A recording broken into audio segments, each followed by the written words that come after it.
Hello， 大家好，欢迎来到我的频道，我是九哥。在一些电视节目中，经常会看到这样一个奇怪的画面：在一个很大的广场中心，有一座黑色的房子，房子的外围有一圈一圈的穆斯林信徒围着它走。这个场景让很多不明真相的人看了一头雾水，简直有一种莫名其妙的感觉。不仅如此，对于穆斯林来说，祈祷是他们宗教功课中最重要的一项，是日常生活中不可缺少的一部分。伊斯兰教的教义规定，全世界的穆斯林信徒每天要向黑房子的方向祈祷5次。那你们是否会好奇，为什么全世界的穆斯林信徒祈祷礼拜都要朝着这个黑房子礼拜，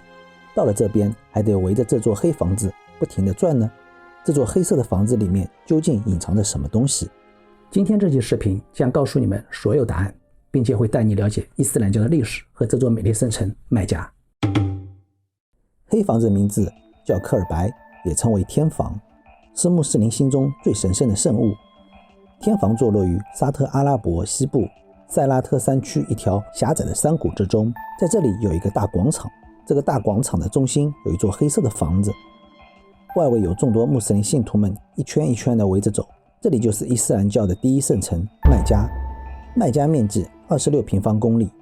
四周群山环抱，层峦起伏，景色壮丽。穆斯林是对伊斯兰信徒的统称，意思就是拥护者和追随者。据统计，全球目前共有约19亿穆斯林信徒，占全世界人口的近1/4。中国也约有3000万虔诚的穆斯林。作为穆斯林，需要遵守几项基本原则，其中一项就是一生中至少要去一次麦加朝圣。完成这趟朝圣之旅后的穆斯林会被尊称为哈吉，意思就是巡礼人，又可称为朝觐者。所以麦加便是想成为一名合格的穆斯林一生中必须要去的地方。麦加的全称叫麦加穆克拉玛，意思就是荣誉的麦加。这里也是伊斯兰教先知穆罕默德出生的地方，所以麦加也被视作伊斯兰的第一大圣城。伊斯兰教共有3大圣城，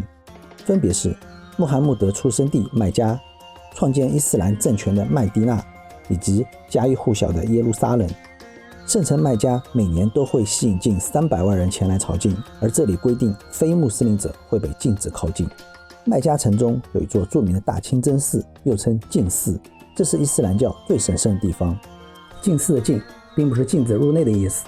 而是根据古兰经的经文记载，此处禁止一切暴力行为，禁止凶杀、抢劫、械斗，所以被称为净寺。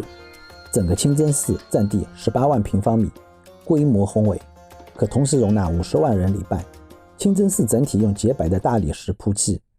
整体看起来非常庄严夺目，让人从内心感到宁静和安详。净寺内有一片空地，在这片空地的中心有一座方形的圣殿，这就是天房。世界上所有的穆斯林信徒，无论身处地球的哪个地方，都必须要面对这座圣殿的方向祈祷。天房是中国穆斯林对它的称呼，而国外统称它为科尔白。科尔白是阿拉伯文音译过来的，意思就是方形的房子。天房位于麦加净寺的中央，是神留在这个世界的家，真主的房子。科尔白主体是由附近山区的花岗岩所建造。天房的4个角面对着东南西北4个方向，大致上和指南针的指向一致。4个方向各有自己的名字，分别为伊拉克角、叙利亚角、也门角、黑石角。科尔白高 15.2 米，宽 10.7 米，长 12.2 米。它覆盖着一块黑色丝绸布，被称为基斯瓦，并装饰着金色刺绣书法。在建筑物的东南侧是一扇金色的门，而在黑石角这边镶有一颗黑色的陨石，用银框固定。科尔白的黑石是世界上最著名的圣石，它是神圣的伊斯兰朝圣的核心。它的历史非常悠久，并且被各种传说笼罩。它的起源故事有各种版本，彼此相似。据说在伊斯兰教出现之前，这块神石就已经出现。根据伊斯兰历史，这块石头在公元605年由伊斯兰先知穆罕默德完好无损地镶嵌在科尔白的墙上。穆斯林认为科尔白的黑石是从天堂掉入人间，时间可以追溯到创世的年代。本来是一块洁白的石头，但由于人们的罪恶而渐渐变黑。据传真主用泥土创造了人类始祖阿丹，又用阿丹的肋骨创造了第一个女人哈娃。两人在伊甸园里生活，直到没经住蛇的诱惑，偷吃了禁果，被真主驱逐出伊甸园。他们降落在尘世间不同的地方，阿丹祈求真主的宽恕，真主原谅了他们，派天使把他们带到了阿拉法特山，也就是今天的沙特阿拉伯麦加以东40公里处的平原上，让他们再次相逢，并命令他们在麦加定居。阿丹在伊甸园里曾经围绕着一根光柱向真主礼拜，他祈求真主让他重新得到这根光柱。因为这个祈祷，光柱出现了，阿丹在麦加环绕光柱向真主礼拜。后来光柱消失了，天使加百利在光柱处留下了一块石头，阿丹便在这个地方建造了一间被称作真主的房子，也就是科尔白，并把这块石头放在了房屋的一个角落里。今天被穆斯林称作圣石的石头就是这块黑石。努哈时期的洪水过后，这座建筑物有很长一段时间被埋在了沙土底下。先知易布拉欣按照真主的命令来到了科尔白附近，他把妻子哈泽尔和儿子伊斯玛仪留在了那里，此后又和伊斯玛仪重新修建了科尔白，并将那块黑石镶嵌在了科尔白东南角的墙壁上，并留下了伊布拉欣的立足印。公元632年，先知穆罕默德率众最后一次朝觐时，曾经抚摸和亲吻了黑石。而我们现在看到的黑石并不是完整的一块石头，黑石在中世纪的时候曾经遭到了损毁，导致碎裂成好几块，之后黑石的碎块由银框固定住，而银框由银质钉子加以钉牢。随着时间的流逝，石头遭受了严重的损坏，因为朝觐者都会模仿先知穆罕默德亲吻和抚摸黑石，但是朝觐人通常非常多，在拥挤的人潮中只能以手掌示意一下，所以有一些虔诚的穆斯林信徒主张，为了保护黑石，应该尽量避免让群众去肢体接触。科尔白天房外面覆盖着一段黑色的锦缎帷幔，上面绣着金色的古兰经文，每年朝圣节都会换新。天房外的西北面有一道半圆形的石造物，阿拉伯语称为哈提姆，它曾是天房的一部分，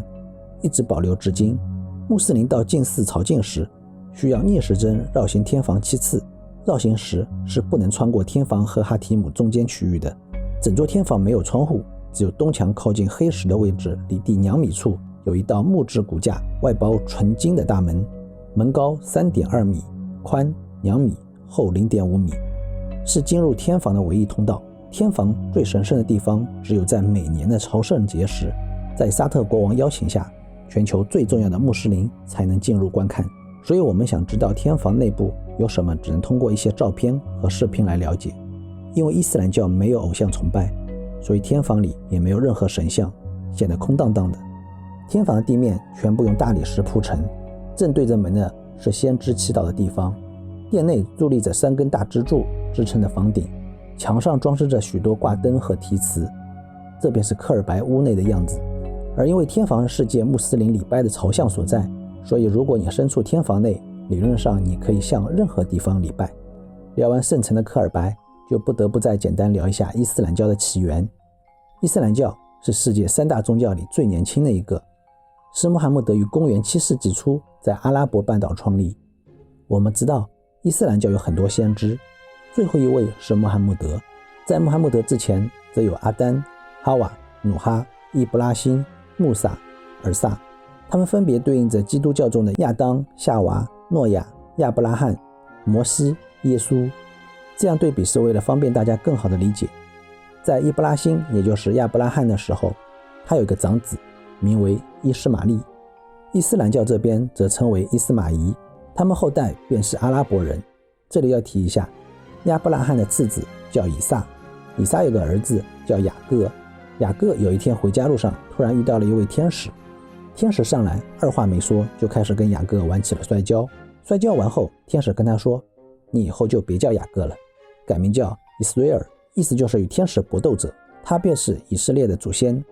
以斯瑞尔的音译便是以色列，所以从这个传说中可以看出，阿拉伯人和以色列人其实算是有着同根同源的关系。在阿拉伯这边，伊斯兰教的先知穆罕默德诞生于公元570年的麦加，他于公元610年开始传教活动。公元621年，穆罕默德在泽伯勒伊莱的陪伴下，乘着布拉克瞬间从麦加来到了耶路撒冷，踏上了阿克萨清真寺里的灯消石，从而到达了传说中的七重天，并见到了真主。在七重天里见识了各种神迹。穆罕默德接受了真主的教诲后，第二天清晨，穆罕默德回到了麦加，并在麦加向信众宣传真主的训示与教诲。公元622年，穆罕默德率信徒迁居麦地那，伊斯兰教历元年便开始了。在这之后，穆罕默德用他的学识和魅力征服了阿拉伯半岛上的其他宗教，伊斯兰势力也日渐壮大，居民们开始主动接受伊斯兰教，各个部落也纷纷表示归顺伊斯兰。自此，阿拉伯半岛上开始以伊斯兰教为核心，建立了一个统一的阿拉伯穆斯林国家。好，这里再说回一下关于科尔白的事迹。穆罕默德回到麦加后，此时的天房已经不是阿丹当初建立时候的样子了，这里已经变成了一个供奉着多神教的神坛，而伊斯兰教是禁止任何形式的偶像崇拜。伊斯兰教认为，一切有物质的形象展示的都不是真实的体现，所以伊斯兰教里面并没有任何神像让人膜拜，就连创立伊斯兰教的穆罕默德也没有留下任何的画像。在穆罕默德征服了麦加以后，他便亲手摧毁了科尔白神坛中的所有神像，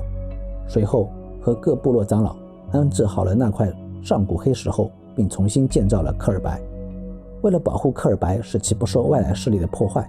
他将科尔白四周划成了禁地。这块禁地就是麦加大清真寺的初心，此时的禁寺只是一块长方形用于礼拜的露天场地，里面除了天房外没有其他任何建筑。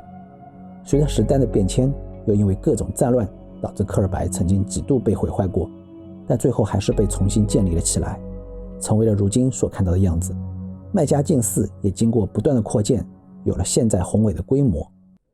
所以如果你是一位穆斯林信徒的话，一定要去麦加好好看一下。好了，以上就是本期的全部内容，欢迎大家在评论区继续分享自己的看法，关注我，我们下期再见，拜拜。